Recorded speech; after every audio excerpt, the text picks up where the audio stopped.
kí Ọlọ́run ọba tí a gbọ́dọ̀ má kí Allah. ọba àná ọba òní ọba láíláí ọba tẹ́pà kọ́sì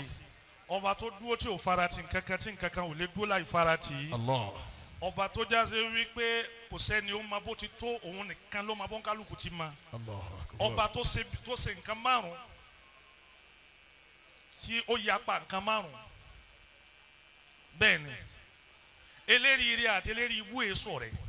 Odimeni. ìjọ tẹ ẹ bá eléri ibú ti ń bẹ eléríire sọ rẹ̀ ẹ̀yin lẹ́ ń pẹ́ ni òun eléríire kìí ṣe eléri ibú ni náà tẹ́lẹ̀.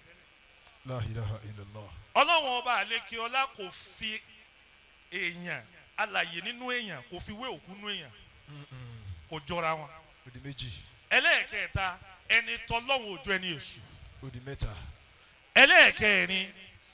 ìbẹ̀rẹ̀ ẹ̀dá kò jọ òpin ẹ̀dá. La ilaha illallah. èèyàn lè bẹ̀rẹ̀ dáadáa ìpayà gbọ́dọ̀ múni wípé ṣé èé parí dáadáa báyìí.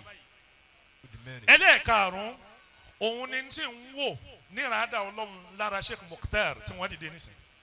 èyí ń sọ fún bàbá lẹ́ẹ̀kan tí gbogbo ẹ̀yà àgbàlagbà bá ní bínú nínú sọ̀rọ̀sọ̀rọ̀ èmi náà máa sọ díẹ̀díẹ̀ ntọ́ bá fi wá mú yẹn sọ̀rọ̀ tó já sí pé lẹ́sẹ̀kẹsẹ̀ bí n ti ń sọ nìyẹn ti mú ti èmi náà fẹ́ lò mẹ́ ẹ̀ ń túmọ̀ sí pé nǹkan ní ń sọ Ọlọ́run ní gbẹnu ẹ̀ sọ̀rọ̀. Allahu akbar. mo fi ọba tó ní ẹ̀mí mi mo fi ń búra níjọ́ tí mo kọ́kọ́ tajú kẹ́rí mọ́sálásí tí wọ́n kọ́ ìyìn wá rọrùn sùn tó fi dòru wàláhì mo wá dìde láti ṣàdúrà pé Ọlọ́run mọ́jọ ọkùnrin yìí yóò kú. Àmín. láti kékeré mi gbogbo àfáà tí n bá ti rí àfáà kan máa ń gun mọ́tò lò mí máa bẹ lọ́run kọ́lọ́run kó sọ di méjì kó sọ di mẹ́ta Ọlọ́run wá nígbà tó Ọlọ́run ó padà wá gbà ó gbà tí wọ́n gbà tó lú ẹ̀ náà Alhamdulillah. tí èsè ẹyọkẹ́ tí èsè méjì alhamdulillah mo kí ìkàlẹ̀ yẹn ni Ọlọ́run tí n bá ń dáko ẹnìkan bí ìgbà tí èrì mi ò pé ni gbogbo àwa táàjọ máa wà ní class nílé kéwú ìgbà míì ń bẹ yín ó jẹ́ 500 ìgbà míì ń bẹ yín ó jẹ́ 200 nínú 200 ànàkùn ńlá gbogbo ẹni tí ó hàn ó lè má ju mẹ́ta lọ.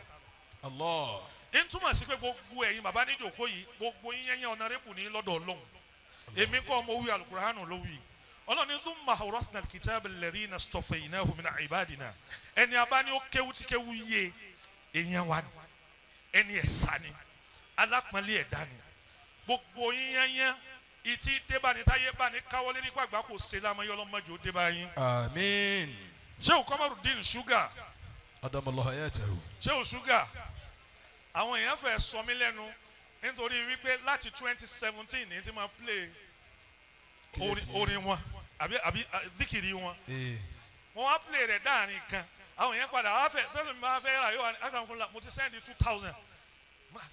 kọ́ 1000 ẹ sábà ń gẹ̀ẹ́tì kẹsẹ̀tì ẹ̀yọ̀ kan ẹ máa mú chẹ́ńjì ẹ dáhùn sọ bí 2000 bí 100 bá wọlé ẹ yóò wá dẹ́bi dáadáa ibi tí Sugar wà yìí ibẹ̀ lẹ́yìn rí ni àgbáyé ni Sugar nǹkan mẹ́ta ni mo kó jẹ lára Sugar ẹ sáwò nǹkan mẹ́ta ní sì fi sọ̀rọ̀ lónìí wàláhi wa rabbul kaaba èyàn ò kún mi lójú rí láyé bọ́ńtò wọn ò bá kún lọ lójú. Allahu akbar. nítorí wípé mo lówó ju gbogbo ẹni tí mẹ́jọ kó yìí lọ. Etí jẹ́. nítorí wípé mo láyọ̀ kan pẹ̀lú dédé ńtọ́lọ̀ ń fún mi. so n ti bẹ lọ́wọ́ rí ò lè wù mí àfi tó o bá jẹ́ ẹni tọ́lọ̀ ń fẹ́. ẹ má bínú yìí mọ̀ọ́rọ́ sọ bí ẹ̀yin ará Èkó nífa. ẹ yóò wà nẹ́bì dáadáa. Sallallahu alayhi wa sallam. nǹkan àkọ́kọ́ nínú iṣẹ́ tọ́lọ̀ ń fún Sugar inú ẹ̀bùn tọ́lọ̀ ń fún Sugar tí mo appreciate òun ni wípé Sugar ní ohun tó já sí wípé kírísítẹ́nì ó sì tún máa gbọ́ ẹ wàá máa béèrè pé kí ni ń gbọ́ I hate Islam but I love Sugar Allahu ẹ yóò wà akbar. débi Sallallahu alayhi wa kò sallam. hate Islam náà nítorí lára Sugar òun ni ò rí lára afẹ́ ẹgbẹ́ lé wọn Allah. nítorí wípé Ànábì sallam sọ nínú hadith kan wípé béèyàn máa ń hùwà dáadáa béèyàn ń hùwà bú Ọlọ́run ọba àlékè ọlá ó máa yóò jò jẹjáde lára ẹ̀ tá yóò fi máa pé èèyàn bú ni kọ́dà bí ò bá wù abúsọ́ńtọ̀ ẹlẹ́ẹ̀kejì nínú ẹ̀bùn tọ́lọ̀ ń bọ Sugar òun ni pé láti ìgbà tí mo ti mọ Sugar títí dàkókò yìí ẹnìkan ni tó já sí pé yìí máa sọ ní báṣe ẹni bá fẹ́ tó bá fẹ́ sọ̀kalẹ̀ dáadáa kì í bá gbogbo èèyàn ṣe kì í sì bá gbogbo èèyàn jà yóò mọ ìyàtọ̀ láàrin ọ̀rẹ́ mi àti ọ̀rẹ́ mi nú ẹlẹ́ẹ̀kẹta inú ẹ̀bùn tọ́lọ̀ ń bọ Sugar tó gbé mi dìde láti Ìlọrin wàláhì wọ́n cancel flight ni mo book wá ìgbẹ́ ìdè àyìn ní jẹ́ ẹ̀ mà gbogbo àwọn tẹ́sí wọn bí ma pàgọ́ mẹ́wàá mo ti dé yìí ẹlẹ́ẹ̀kẹta inú ẹ̀bùn tó lọ ń bọ̀ yẹn òun ni wípé ẹ̀yin ò kíyèsí kí ni òjì ẹ̀ máa sì sọ ọlọ́run ni èjì yìí ó sì sọ but èèyàn ni ó ṣiṣẹ́ ọlọ́run ní yóò ní èèyàn ni ó sinwọ́ ni ó bu oúnjẹ ni ó jẹ kí ni òjì ẹ̀ ṣiṣẹ́ ẹ̀ kíyèsí òun ni wípé ọ̀pọ̀lọpọ̀ wá sí tẹ̀ ń ṣe qala Allahu qala Rasulu lẹ̀ ń wí ìjọ tí èèyàn bá ti lẹ́mìí wípé lámà yóò gba èsì ọ̀rọ̀ rẹ̀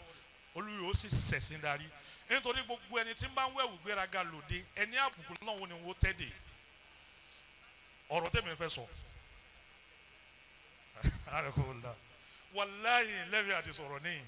mo wá fìfẹ́ hàn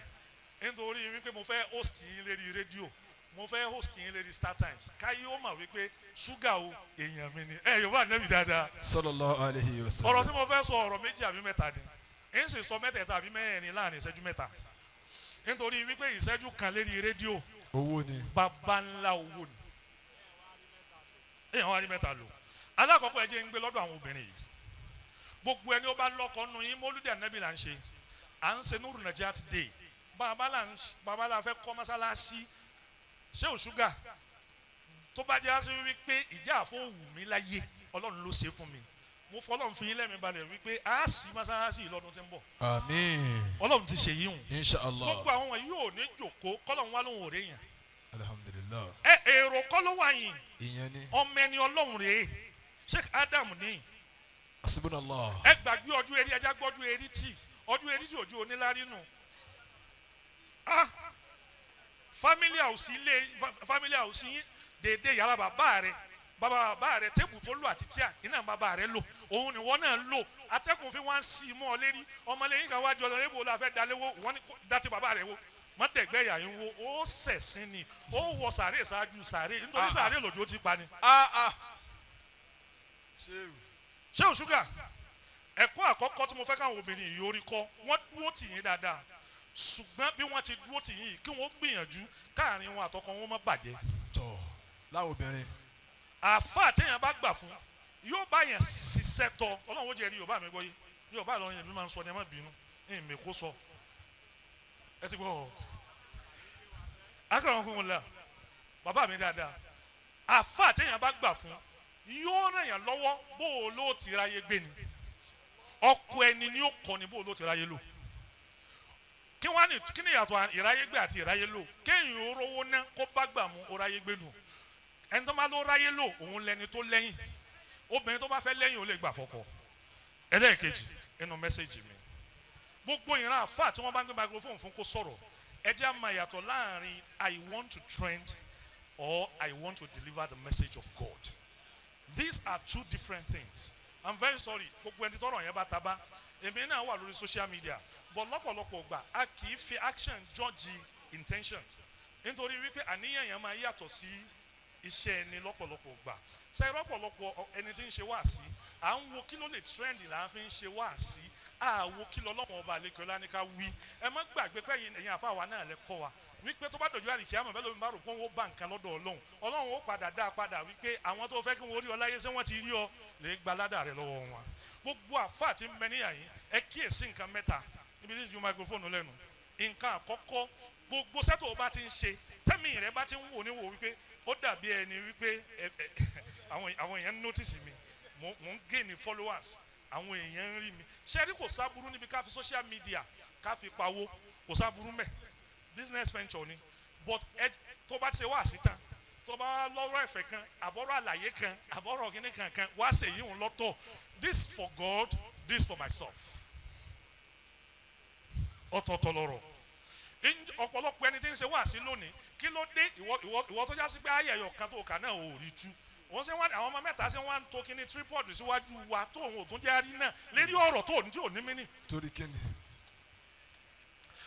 ẹni táyé rẹ̀ gan ò dá ìbá bìí tí ìbá sọ̀rọ̀ ẹ̀yọ̀ bá nẹ́bi dáadáa ẹni ayé rẹ̀ gan ò dá fúnra ara rẹ̀ akọ̀ǹkùn la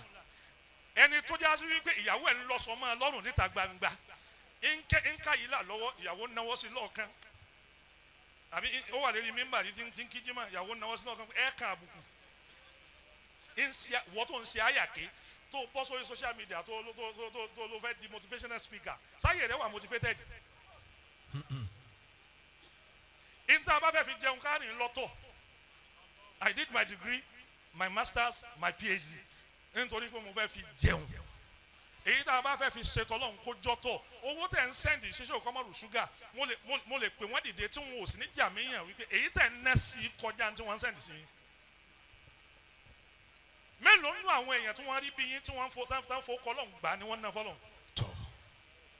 What are we talking about? Gbogbo ẹ̀yin tẹ́ wá ń bì gbogbo ẹni tó lówó tí ń gbé lọlé owó òun gangan làdánwò tí ó padà bọ̀. Ó ṣe lówó tó ní Nàìjíríà yìí. Àlìkíyámà yìí máa ṣe bí ó rọrùn. Bí èèyàn bá fi sùn tó bá fi jí tó bá fi rí gbápá kókó òun pé sàrèrè àgbà kò ṣẹlẹ̀ níjọ náà. Kódà bọ́lá òun ó bá yọ mọ́rọ̀ búkà àti bàbá. Àní téèyàn máa jí lé ibà tí ó nà kó wá jí kó fi rí gbápá kó. Ètí ń padà ń lòjù àsìkò tí mo ní ń lò lọ. Ẹlẹ́ẹ̀kejì gbogbo ìran àfà tí tó bá jẹ́ onídáwà lẹ́yìn pé kẹ́ ẹ ṣe fọ́lọ́hún. Ẹlẹ́ẹ̀kejì dákun má gbìjọ Ọlọ́hun. Ọlọ́hun ò ṣe gbìjà. Níbi ìgbìjọ Ọlọ́hun ni ó mọ̀ ọ̀sẹ̀ lọ́hùn.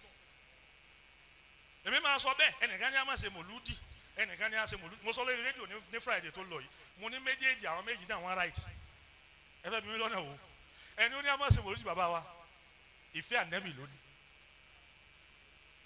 ọpọlọ téèyàn máa fi nífẹ̀ẹ́ ni ní máa yàtọ̀ bọ́bẹ̀rin míì tí ó fi fìfẹ́ hàn pé òun nífẹ̀ẹ́ rẹ̀ òun ni kó wọlé kó lejú ẹ wá pẹ́ wọlé látàárọ̀ ẹ dákun irú òde òsì wọn lọ àwọn eléyìí ibú ọkọ sọkọlẹ̀ yìí náà ó di ṣéwù bàbá ó di ìgbà tó bá fọwọ́ Àyìnkẹ́ má bínú tó fọwọ́ ra ń bi tó dáa ìgbà àwọn oníṣẹ́ wa sọ fún ọ wípé aláìsàlẹ̀ mi lè bínú sí yín náà ẹ ti máa bẹ́ẹ̀ ti máa múyàn wálẹ̀ ẹ wò ó ṣáìdì kan ẹ mọ̀ bá ń bẹ pẹ̀lú mi Yorùbá Nábì dáadáa. Sallallahu alayhi wa sallam. Ẹlẹ́ẹ̀kejì ẹlòmíì ń bẹ kódà kó o sẹ́ the best way láti appreciate rẹ òun ni gbogbo oúnjẹ ṣe wájú kó ṣe gidi ibi tó bá ti wá ń jẹun lọ ní wàá bàbá sóúnjẹ òun lọ dáadáa ẹ dákun kò wúwo ètò máa pẹ́ wọlé ẹ máa mí sí yín sẹ́yìn mọ̀ wípé a fi wé ẹni olóhùn fẹ́ràn Nábì àrẹ́ńtò bọ̀ tí ìfẹ́ bá ti pọ̀ jù aláṣejù lèèyàn máa dá bẹ́ẹ̀ bá fẹ́ ṣe dáwà Èkó ní àyín àwa máa ń wò yín bàbá ti tán dáadáa dédé bóyá tún gìgìlá yín àbúrò ti tán àwa máa palẹ̀ rẹ̀ mọ́ ni wọ́n fa Nábì bẹ̀yìn gbogbo ẹ̀yin tí mo mọ̀ pẹ̀lú ṣúgà lónìí mo bẹ̀yìn ló kọ lọ́hùn ẹni àpọ́nlé ẹni yìí ní ẹ dákun ẹ jẹ́ kí ìwọ̀n kalẹ̀ ẹ má ever láíláí bọ́ sí social media láti máa bú ẹnìkan nítorí wípé sẹ́ni gbogbo ọ̀rọ̀ tọ́pọ̀lọpọ̀ wa ń sọ lórí social media ọ̀hún á padà dàgbà dé lẹ́fù kan tí wọ́n ó gbé wá fún wa wàláhì yóò máa sunkún yóò fẹ́ parẹ́ kò ní ṣe parẹ́ mọ́ àwọn ọmọ yóò sì bá ńlẹ̀ wọn ó sì jẹ́ subhana rabbika. tọ́ àbá àṣùkà wọ́n ní kẹ́ ẹ má lọ ẹ dákun ẹ bá mi yẹ wọn sí ẹyẹ àfàwọ̀ sí fàṣùgà Alibagawi ọkọ̀ tuntun fún ìyàwó yìí ó mọ gèrè odò. Àmín. Àmín. Usmanu lọ bá Bagawi. Kò mọ́kànlá. Lọ bá Bagawi. Usmanu. Alibagawi kàyéfì máa súnmọ́ mi bí bàbá wa ìdára Usmanu súnmọ́ bẹ́ẹ̀ má ṣe dìdìrín ibi tó lọ nu wọ́n yà wèrè àwọn kan.